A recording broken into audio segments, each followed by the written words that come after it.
Dr. Dacey, here we are at Sport Beach, Cannes Festival of Creativity. We know sport is a huge and growing influence on how and why people travel. Talk to us a little bit about what you're seeing in the sport travel world. I will, and I will start with, I am a diehard Patriots fan. All right. And so I traveled for many years to watch the Patriots into the last 5 years, and I stopped traveling because they're terrible now.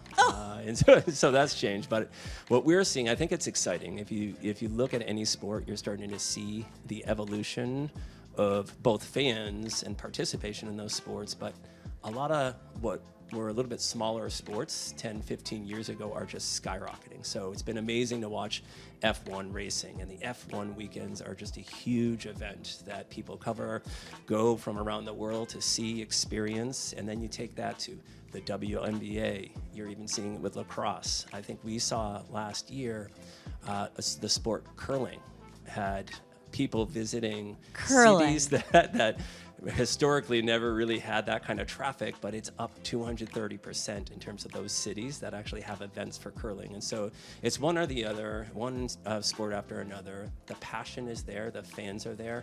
It's a huge opportunity to activate, especially around marketing, because that is pure passion in niches that just literally just did not have that kind of exposure before.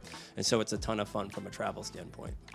That's amazing. That's amazing. And just switching gears a little bit to technology, which we know is obviously on everyone's mind here today. I read in your tech report that 94% of travelers believe that emerging tech can improve those experiences, right? So those passionate fans, as they're figuring out where they're to next, technology is really fueling that experience. What role is it increasingly playing in the whole journey? Yeah, I think the fun fact for travel planning is that it typically takes place over 42 days, and people visit 35 different sites. And a lot of those sites are not great, right? So they're trying to find the information that they need. And I think AI has been uniquely helpful in shortcutting that entire process. That's not to say people don't want to plan over time, because they do, and that's where Tripadvisor comes in a ton when people are planning their entire journey, from where they're going to stay, where they're going to go, what they're going to do when they're there, especially as you talk about sports and things around sports. People are utilizing technology for that, but AI is helping really simplify the process. So instead of visiting 30 different sites, maybe you visit 5. And you utilize AI, but it's brought you much closer to the things that matter for your trip. And that's what I think is a huge part of how technology is helping. I also think it's cool, you see emerging technology, the Meta Ray-Ban sunglasses, things that are happening with augmented reality. I just think we are just at the start of really, really fun things that can happen that are more experiential in terms of when people are actually traveling. And so there's a ton of tech that's coming. It's super exciting, but it's making, I think, customer problems get solved and the process a lot easier. Yeah, it's a high-risk proposition, right? Planning a trip and wanting everything to go perfectly is where you experience even traveling here to France, right? 100%. And there's nothing more precious than time, right? And I mean, people talk about the money, but it's the time. And if you make the wrong decision or pick an experience that's going to eat up your entire afternoon and it's just not a great one, you haven't vetted properly, yeah. We all appreciate Tripadvisor for that help, I can tell you. Thank you. Speaking of technology, AI, you can't swing a cat around here without talking about AI, right? So as that adoption accelerates, not just in the consumer journey, but for us as marketers, how are you utilizing it on your team and in your marketing efforts, while also making sure that you are preserving that human touch that we know is so important? Yeah, I think it's interesting. I was thinking a lot about this on the flight in,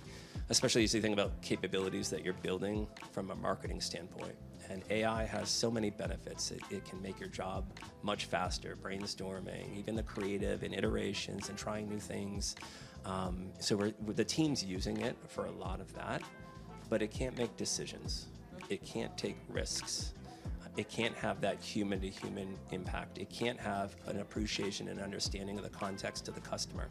And so Thank goodness. Yeah, exactly. And you think about, like, marketing at its core is that deep understanding of the customer, which means you've got to go talk to the customer. You have to experience what the customers experience, and you can have that written to you, sure, but it's a lot different. And so when we think about the team, we want them to use technology. It makes them, ideate faster, share things faster, especially just, low, our jobs that they're doing that are just, I was going to say a pain in the ass for lack of a better word, but those things that just aren't really adding value in a significant way. Those are the things where, the team's leaning in with AI. And then it's like, you got to get out there. You got to see the customer. You have to have that decision-making mentality that I really want the team to use. That's amazing. Now, is AI playing a role at all in the way that you are able to protect the platform, make sure that the reviews are authentic, and foster that sense of community that we all count on Tripadvisor for? Yeah, I think there's two roles. One is the defense, right, to your point, which is at the end of the day, our brand stands for one thing, and that's authenticity. Trust and authenticity of the reviews from the travelers on the platform. So we have an entire team dedicated to making sure that maintains, and every single year we put out a huge report about how many reviews that we caught before it made it to the light of day. And so the team will continue doing that. But then I think there's the offensive side of that, which is how to use AI to help with trip planning, as I alluded to before, but also bring to life the thing that makes Tripadvisor different, which is the authentic reviews on the platform. And so we have the most unique first-party data, and then we have over 1 billion reviews and photos. With a B.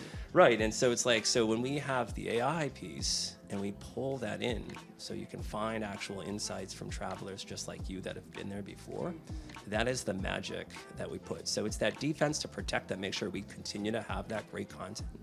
But then how do you surface that for the traveler? So it's much easier to plan the trip that's great for them.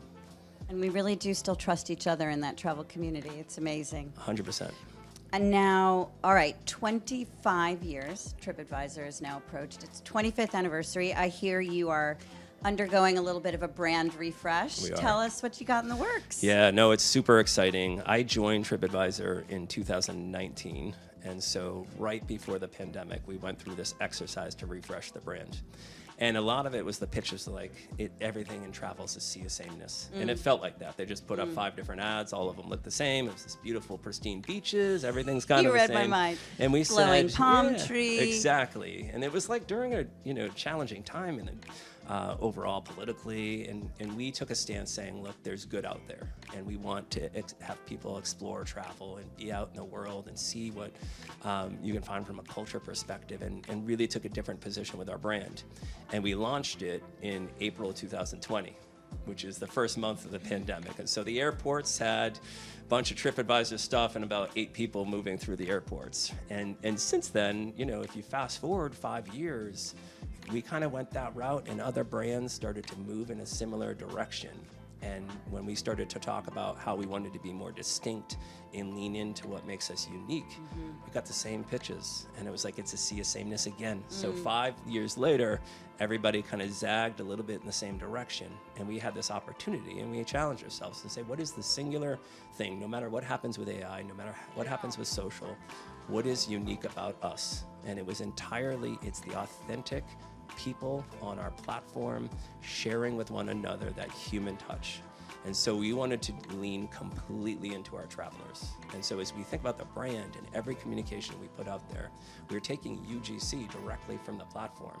The blurry ones, the fun photos, the crazy photos, which because we have 1 billion of them, you see the most amazing things. And that's that authenticity into the marketplace. So as we refresh the brand, we're grounding everything actually on the traveler. That's the spotlight, and how travelers share with one another to find the best things to do out there.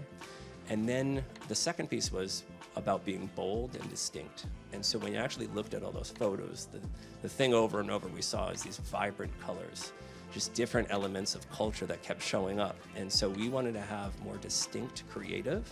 So we found the bold colors, and we set up much broader and bolder color palette. So it ties back with that UGC, it ties with what you feel when you travel. And it allows us to have a lot more flexibility from a creative standpoint, but always stand out with distinct colors. And then the last thing we did, which is a fun one, which is Ollie used to be, our friendly owl, who used to sit inside of a circle. And we released the circle. And that more than Set him any, free. Yeah, exactly. That's just to have more expressiveness and more fun. And there's a lot of things we can do in social down the road with that. So we're positioned now in a great place where every single thing that we're going to do is based on authenticity and putting the traveler in front, whether it's in social, whether it's our larger ad campaigns. So it's a ton of fun, and it rolls out just in a couple of weeks. So we're super excited. Exciting. Oh, the places you will go. We can't wait to Exactly. follow along. Yeah. Thank you so much, Matt Dacey, for being with us today. Thank you. I hope you have a successful can, and we'll see you soon. Yeah, and I'm sorry for melting on camera here. We are both melting. Melting. Awesome.